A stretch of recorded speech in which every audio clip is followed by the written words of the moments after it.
Hello Internet, I'm Sean, alias Lone Kilted Ninja, alias Professor Ness, and this is the Nesglovphone, quite possibly the world's only authentic performance musical instrument based around the sound chip of the classic 8-bit Nintendo. Now, those of you following along at home will have probably already noticed one key limitation of the Nesglovphone. Unless you're some kind of cheating cheater who records his own backing tracks and then performs on top of them, it's really not possible to have more than one note coming out of the Nesglovphone.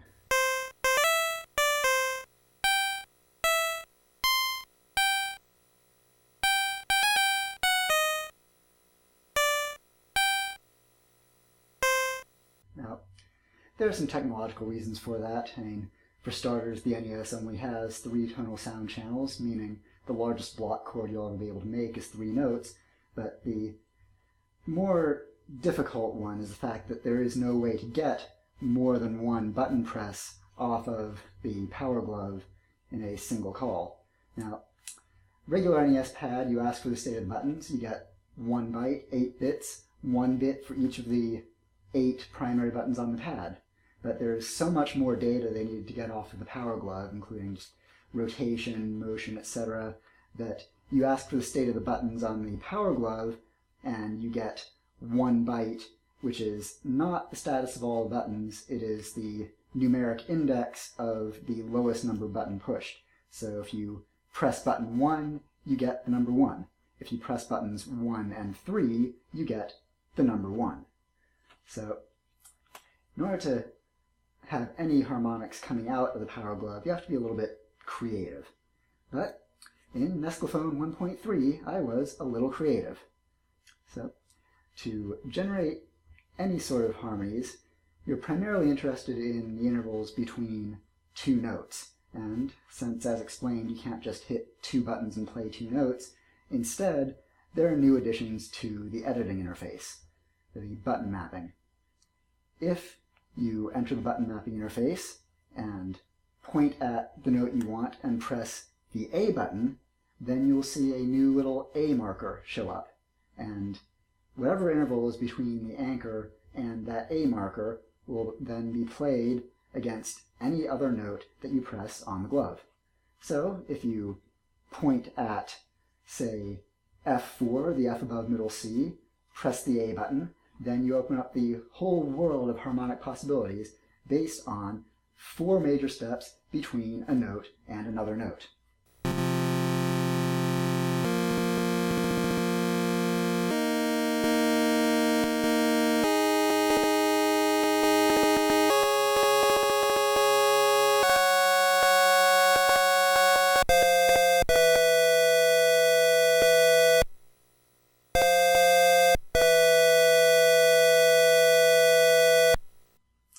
Exciting.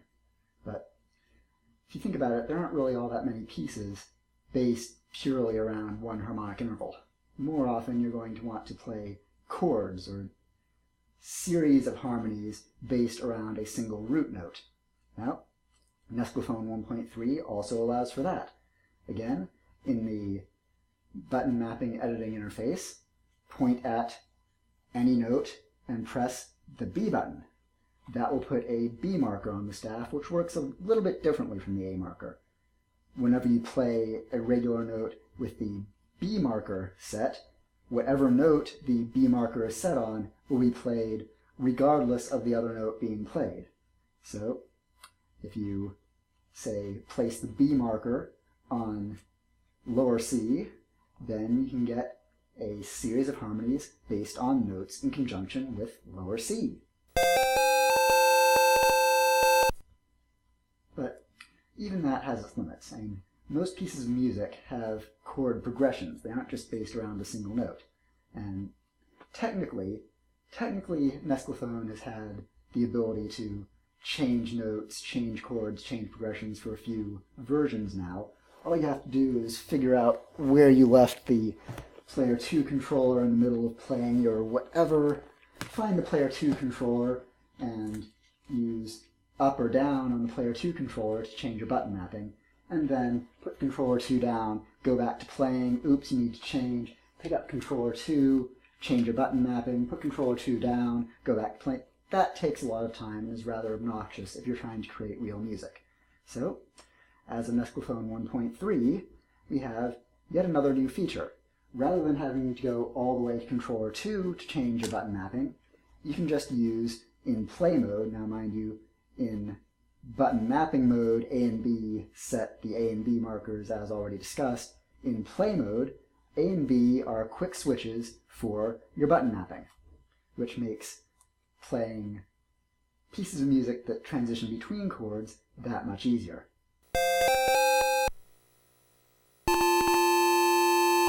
Now, all of this leads to a serious question. What sort of music track should I put together to show off all these new features in Nesglovphone 1.3? I was originally thinking maybe some big 80s power ballad with a lot of block chords and crunchy electronica, but that took a little bit of time to put together and didn't really come out. Got distracted by some anime themes, but there are better ways to do those if I want to perform them. But then my mind wandered back to this humble little island about half the size of Texas, located somewhere off the coast of France, I'm not sure. But point is, this island broadcasts a program with a gentleman who is best known for loud shirts and slow driving. However, recently he has also become known for the sort of inventive, innovative spirit that leads so many people to so many new discoveries. And since the Nesglovphone itself is right along those lines, and this gentleman has a degree in music, and is indeed putting out a call for performances of his theme, I thought, why not? James May, B Muse.